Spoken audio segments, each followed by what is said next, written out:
Down here in my tomato high tunnel, and I'm going to show you how I string up these tomatoes, and type of string I use and the method I use, and we'll talk about all that stuff. But I got to get this row here. I'm going to get this row right now.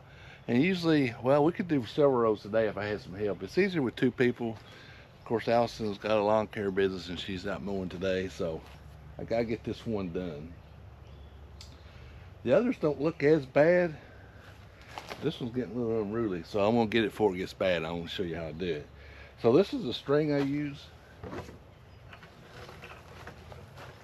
It's actually a wire pulling string. Let you pull wire and conduit or something like that, and it's pretty strong. It's a lot stronger than that yellow stuff. Not yellow, that white twine that you get in the box that you see at these supply houses. I started using this. I started with that white twine, and then I started using this. You get a bucket of it. It's in a bucket here, and I think it's got like 7,000 feet in it. And the bucket lasts me forever. So the last one I bought was maybe like 30 something dollars. I don't know what they are now, but they got different brands. This is a Klein brand, so it's probably the most expensive. But of course, we're doing a little something different this year. You can see we're in the pots, and we've got every 4 or 5 plants. I've got a metal T-post, fence post, like right here. Here's one. And in the past, I've just the last 2 years, I've just put the T-post on the end and used step-in electric fence posts, those plastic ones between every plant, and went around that way kind of, and took a lot of work. And then at the end of the season, it takes a lot of work. This we're going to leave. This is going to be a permanent. This is infrastructure, is permanent. So at the end of the year, we'll just take the pots out, but we'll leave the fabric and the T-post if all this works. That's a big caveat. So, but hopefully it'll save us a lot of work. Get started a little easier. We ain't getting any younger. Of course, we're getting older, and that's why we're trying this, make it a little easier on ourselves. So far, I love it. And so, but I'm gonna show you how to tie, and we'll go over some varieties today and how they're doing. Because I got quite the variety in here. I've got some of my standards that I know that have done really good in the past, in the ground, in the high tunnel. Some of them just don't do good in the high tunnel. But I've got some of them in here that I'm trying that don't look like they're doing all that good. Some of them is going to really surprise you, but we'll get to that in a minute. So I want to show you how I do it. And I don't do the weave. I've tried when I first started in the field tying like that. I would do the Florida weave where you go in and out, in and out, in and out. I hate that. I absolutely hate that. Last year I just went around and back. And then this is probably the easiest, and I'm going to show you in real time about how long it takes. So I got my string here. It's in this bucket. I'm going to go down and back, and we'll tie it here, then we'll go down and I'll show you how I do it.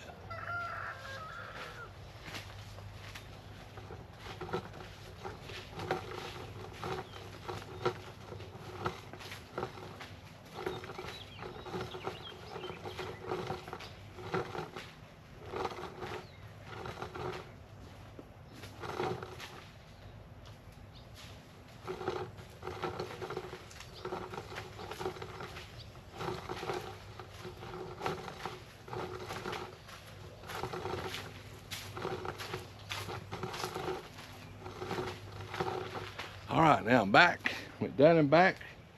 I'm gonna tie it probably right here. And I just tie a, what they used to call them, a hatchet. Just gonna tie like a hatchet knot. When I was in the business, call that hatchet knot because it takes a hatchet to get it untied. You have to cut it. All right, I'm gonna try to do this one-handed. So when I come to the next tee, just kind of pull it tight. Yeah, I pull it around and I wrap it around, then I go to the next one.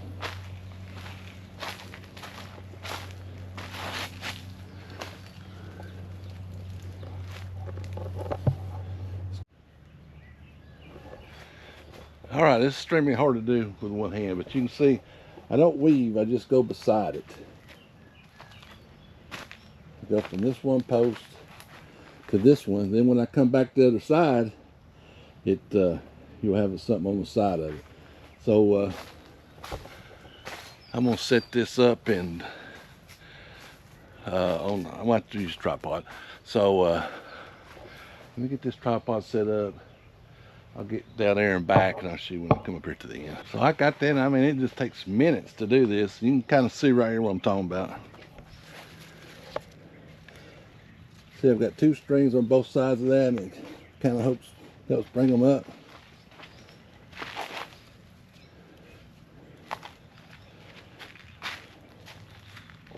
There's a real good example.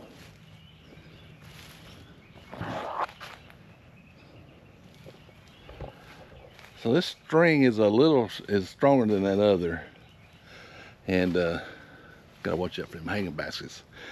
And that's why I did. There's some of them ones we planted the other day.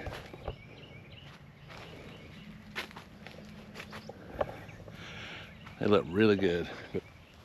I'm not saying this is the best. I'm not saying this is the only way. I'm not saying this is right for you. This is the way I do it.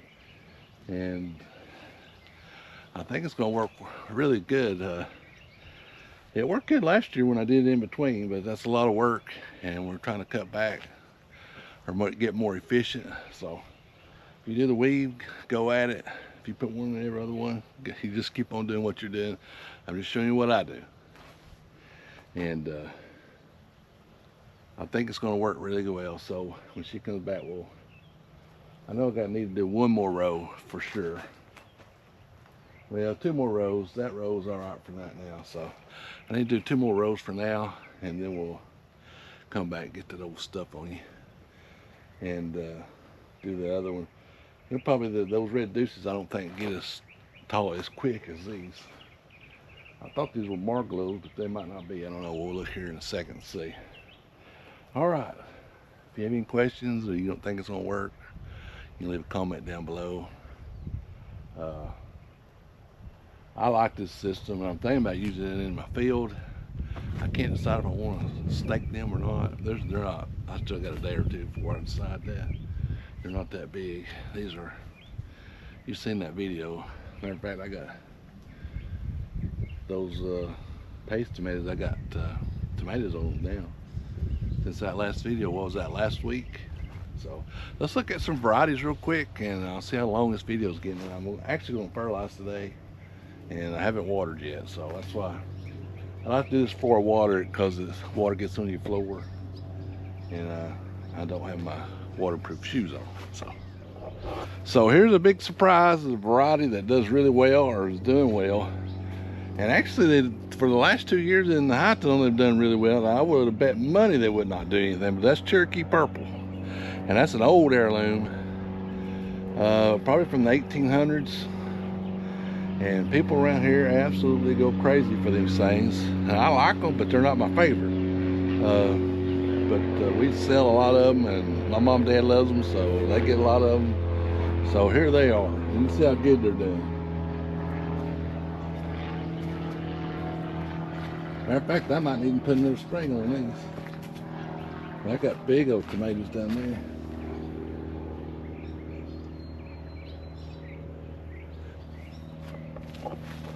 And you see that top cracking there? Seems like about every other one does that, and I don't think it's overwatering or whatever. I just think that's just the way they are. So I got all the way up to here. I think I got 8. Yeah. So right here starts my newly discovered favorite from last year, called Early Doll, and they did fantastic over there in that high tunnel. They're doing good today. Over here in this. This is an Early Doll.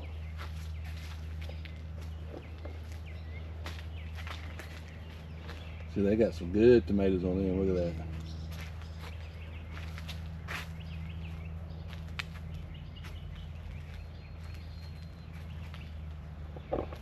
That's my Early Doll. One good thing I like about this system too is every pot is marked.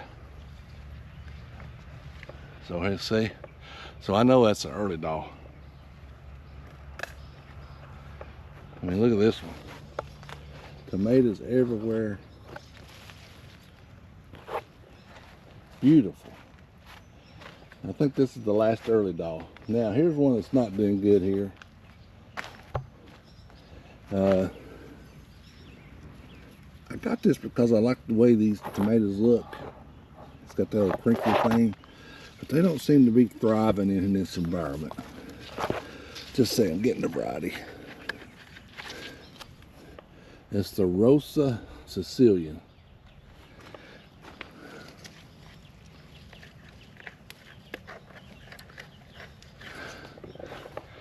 And I put, let's see, I got 1, 2, 3, 4, 5, 6. This one looks like it's doing a little better than the other ones. I don't know why. Got some beautiful tomatoes on it. And here's another one. I don't know if maybe that's just the way they look, whatever. But I've got some out in the field too, so we'll compare. Now here's another one that I thought would do better, but it's not. It's not bad, but it's not thriving. This is the old Mountain Yellow. It's in the Mountain series. Now I've grown Mountain Spring a lot in high tunnels. They seem to do great. This one's not doing. I mean, it's doing okay, but it's not. Here's another one. I think I only put 4. Look at this one. This one don't look all that good, but. And then we get over here. So, yeah, I thought they would do better, and that's the only yellow ones I've grown. Usually you do Carolina Gold, and they do great in high tunnel, but I didn't order any seeds. I usually buy them from the school, and then their schools grew them this year, so that's the way it goes. So the whole next row here is Red Deuce, and they're thriving. Right, here's one. Here's one. I mean, look at this big old tomato here. It's right here. That's a beautiful tomato.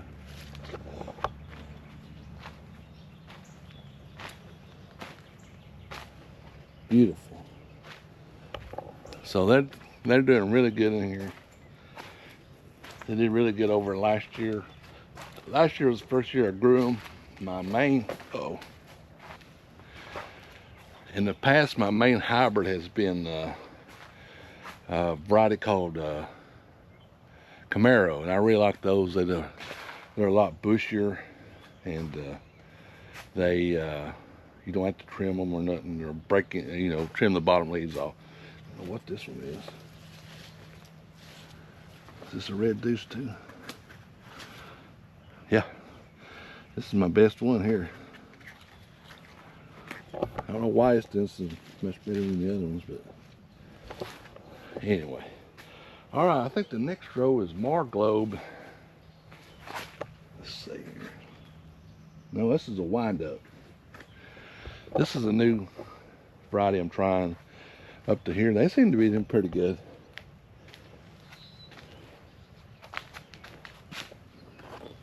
Yeah, these are all wind up. I had these left over from last year, the seeds, and they didn't germinate last year. I think it was a mix I had, so this year they seem to be doing all right. They seem to be, this right here's a good looking plant. So that's a hybrid in that same vein as Camaro and Red Deuce. And let's see what else we got. I think these are, oh, this is a giant Belgium. It's doing pretty good.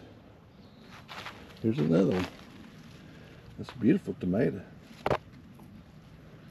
Uh-oh, might have a little rot there.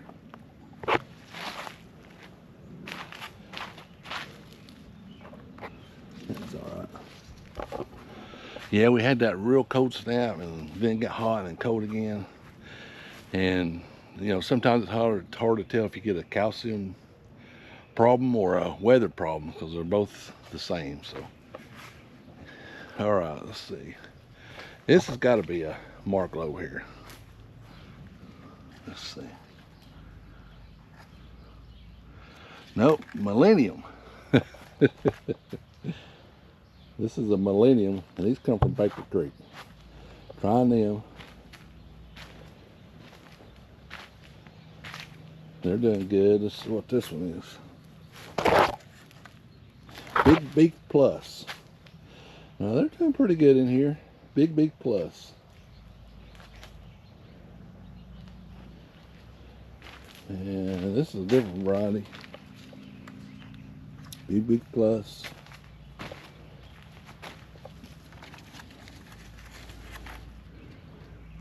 This is a bush. I've got several of these bush beefsteak I'm trying out. They don't seem to be doing as good, but they're setting a lot of fruit. So, just trying out those. That's my experiment row. That's one of my experiment rows. So this one's got to be Marglobe. No, it's a bush beefsteak.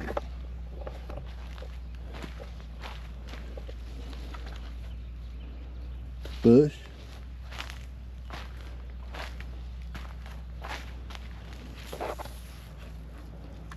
Beefsteak, my gosh.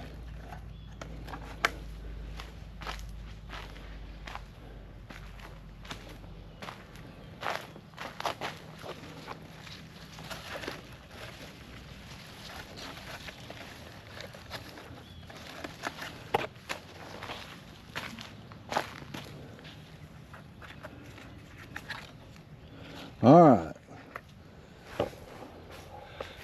Finally found my Marglobes. Right here they start.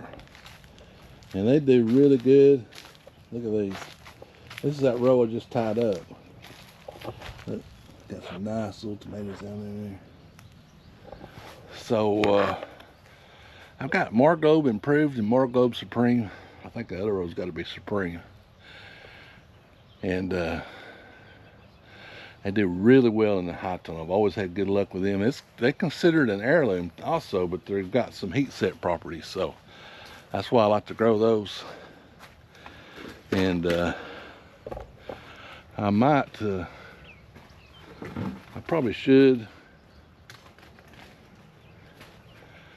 maybe set on just one or two, three varieties, but I enjoy doing experiments. That's part of the fun, I think. So now here's an unusual one. And I come by the other day and I seen these little tomatoes on there. I thought, my God, what is these? I can't remember what they were, but that's free seeds I got from Baker's Creek. They're called Pink Fang. And when you look at the tomatoes, you'll see. Now here's a good example.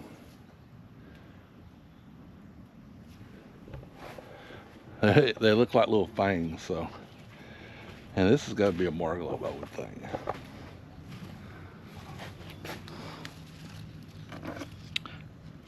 Yes.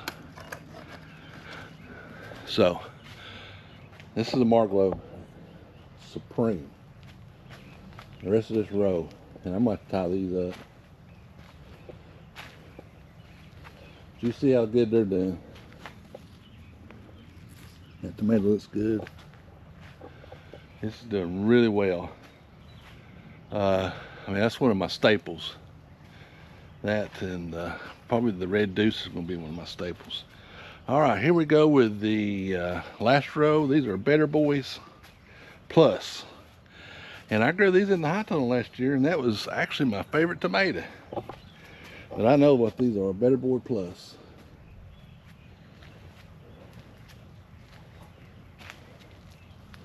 Then right here starts this starts a variety called 580 something BHN 589. Supposed to be good for a high tunnel, and they look fantastic. Look at these.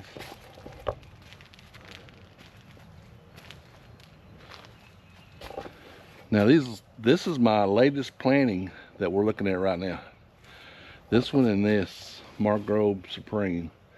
First two rows are my first planting. This is my second rows are my second. This is my third. So kind of looks like the third's getting ahead of the first and second, but that's all right. So right here starts those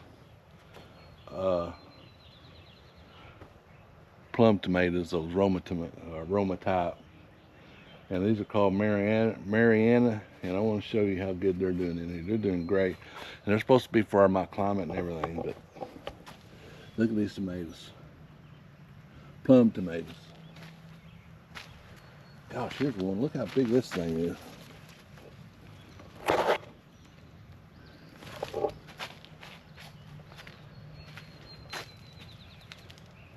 There's another good size one. My goodness. So like I said, the ones out in the field have just now started and blooming, really. And these already got tomatoes on them. So that's kind of my bird's eye view of the varieties, and we'll see how it goes at the end of the year. You know, how well they ripen and how well they taste. That'll be the test, and we'll see. Here's the moss rose. We put these in the basket. Boy, them things are looking fantastic. Look at that.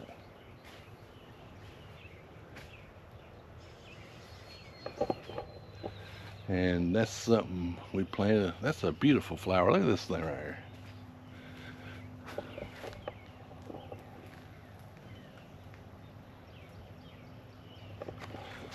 So, anyway, if this does really good, I'm thinking about doing some peppers, my peppers in it next year. That way. Matter of fact, I got a bunch of jalapenos. I got probably 8 jalapenos in pots. And I put 4 bell peppers in pots the other day, and we'll see how they do. I haven't started on my, I gotta get that going, but ran into a weed problem, and I got an ant problem I'm trying to get rid of over there before I can even start tilling and getting ready. Or once I get all that done, it'll go quick. All right, I don't know. I feel like I'm already at 16 minutes on just this one part, so what I'm gonna do is fertilize these, and I'm gonna fertilize them with a 10-10, and then water them all in. I water them sometimes. Somebody pulled in the driveway. I don't know what that's about. Give me just a second. All right, now they're leaving. Farmstead's on up on Saturdays for right now.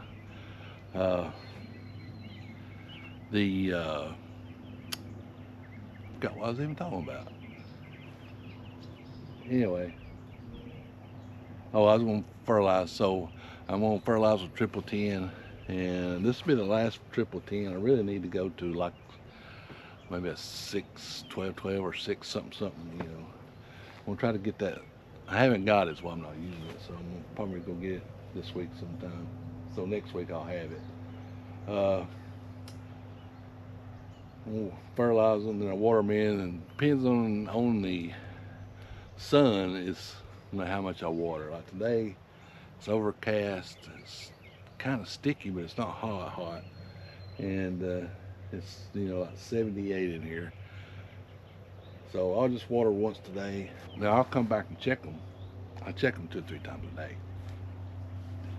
when I can. Sunday's a bad day because I have to go to church, and I forgot to water this Sunday. I about lost some of them, but I pulled them back. So. All right, I'm gonna get this done. I was gonna show you that. It's not a big deal. Just put some fertilizer in it.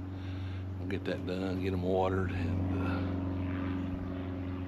we'll move on to something else. All right, appreciate you watching. Show you how to tie it up, a little variety look, and see how they're doing. And man, I hope this turns out good because I really like it so far, this system. And a little different. I probably will do a drip line and all that next year. If this does good, I'll do that next year. Didn't want to invest in all that and then it's not turn out. Like I said, we're retired. We kind of got to watch our money a little bit, so didn't want to spend the money and it not work. Of course, I guess I could use them in the ground. Yeah, I don't. I'll do a totally different water system when it's in the ground, in the high tunnel. In the high tunnel now, I'll water them, then I'll try to stretch them out, and that way they'll go deeper. The roots will go deeper. You get a little better, plant that way.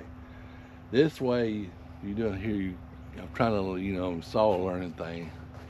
Uh, you know, I got to keep them. You don't want them stressed because you don't want that root to go all the way down. You just want it to spread in that pot. All right, appreciate you watching. I'm starting to ramble. Like I said, I can talk about this for another hour. Appreciate you watching. Give me a thumbs up. Hit that subscribe button. Support your local farmer. Farmstead will be open Saturday. We might even be at the farmers market either this Saturday or the next. I don't know yet. So, but follow us on Facebook. That's where I put all that stuff. All right, hit that hype button. Appreciate you watching. Share and tell your neighbors we need to grow. I'm trying to grow this channel, and I enjoy doing it. So hope you enjoy watching it, and I appreciate everybody that's watching. Give me a thumbs up. I'll see you in the next video.